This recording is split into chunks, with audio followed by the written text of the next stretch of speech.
स्वागत है आपका सब एक बार फिर से। और अब आप देखेंगे उत्तराखंड एक्सप्रेस, जहां सबसे पहले आपको बताएंगे देहरादून से खबर, जहां विवादों में रहे मंत्री प्रेमचंद अग्रवाल की शहरी विकास विभाग में एक बड़ा खेल हुआ है। शहरी विकास विभाग में 24 घंटे से भी कम समय में हुए ट्रांसफरों को रद्द कर दिया गया है। विभाग में 17 सितंबर को गुपचुप तरीके से 74 कर्मचारियों के ट्रांसफर्स किए गए थे। इस मामले में उच्च स्तर पर संज्ञान लेने के बाद आज सभी ट्रांसफर्स रद्द कर दिए गए हैं।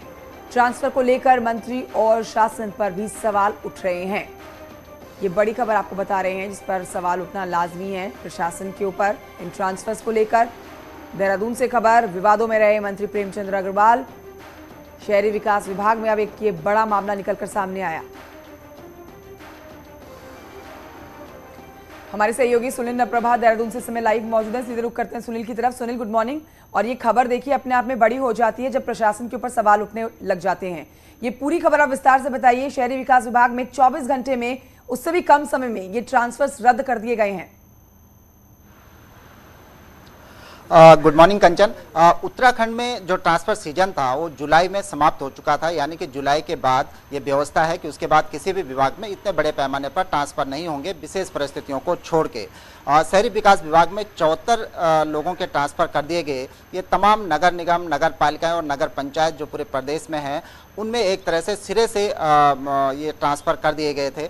यहाँ तक कि शनिवार को ये ट्रांसफ़र होते हैं और रविवार को 24 घंटे से भी पहले ये ट्रांसफ़र रद्द कर दिए जाते हैं। और इसके बीच ही कई जो कर्मचारी थे, खासकर अगर मैं बात करूँ तो काशीपुर में नगर निगम में जो आलोक उनियाल थे वहाँ पर नगर आयुक्त, सह नगर आयुक्त, वो नैनीताल में बाकायदा पोस्टिंग ले भी चुके थे। तो आप ये अंदाज़ा लगा सकते हैं कि शनिवार शाम को जब ये लिस्ट जारी हुई, ट्रांसफ़र लिस्ट, इसी दौरान चंद घंटों के भीतर कई अधिकारियों ने ज्वाइनिंग भी ले ली। तो ये अपने आप में बड़ा चौंकाने वाला सब्जेक्ट रहा है। और खासकर जब ये मुख्यमंत्री के संज्ञान में गया, जो जानकारी मिली है, तो मुख्यमंत्री ने तत्काल प्रभाव से इन ट्रांसफर को रद्द करने के निर्देश जारी किए, क्योंकि ये व्यवस्था के खिलाफ थे।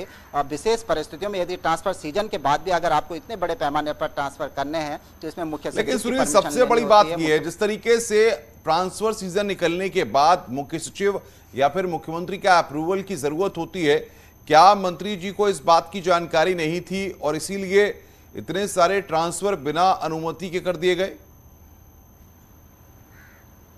देखिए, ऐसे हो नहीं सकता कि मंत्री को इसकी जानकारी ना हो। मंत्री को नहीं भी हो तो उनके नीचे जो माताज, जो तमाम अधिकारी हैं, उनको इस बात का जानकारी जरूर रही होगी। लेकिन ये साफ तौर पर ये दिखाता है कि मंत्री प्रेमचंद अग्रवाल जिस तरह से अभी विधानसभा में बैकडोर भर्तियों के मामले में तमाम आरोपों से घिरे हैं, उसके बाद उनके ही डिपार्टमेंट में फिर से 74 लोगों का ट्रांसफर करना, उस ट्रांसफर का रद्द भी हो जाना। अगर मुख्यमंत्री के लेवल से ये ट्रांसफर रद्द किए गए हैं तो जाहिर सी बात है कहीं ना कहीं इसमें कुछ खामियां रही होंगी। मुख्यमंत्री की परमिशन इसमें नहीं ली गई थी। मुख्यमंत्री या हायर अथॉरिटी जिसने भी ये ट्रांसफर रद्द किए, वो जानते थे कि ये ट्रांसफर जो मिड सीजन में ट्रांसफर किए जा रहे हैं, ये ट्रांसफर नियम विरुद्ध है, इसीलिए इनको रद्द कर दिया गया। और खासकर हरिद्वार में पंचायतों के चुनाव चल रहे हैं और उन चुनाव के बीच इतने बड़े पैमाने पर निकायों में, नगर पालिकाओं में ये जो ट्रांसफर हुए, इनको हर हाल में रद्द होना था, वो रद्द भी हुए। लेकिन चौंकाने वाली बात यह है कि शनिवार को जब ये ट्रांसफर हुए, रविवार को छुट्टी के बावजूद आदेश रद्द कर दिए गए और इस बीच कई जिलों में कई अधिकारी ज्वाइनिंग भी ले चुके थे।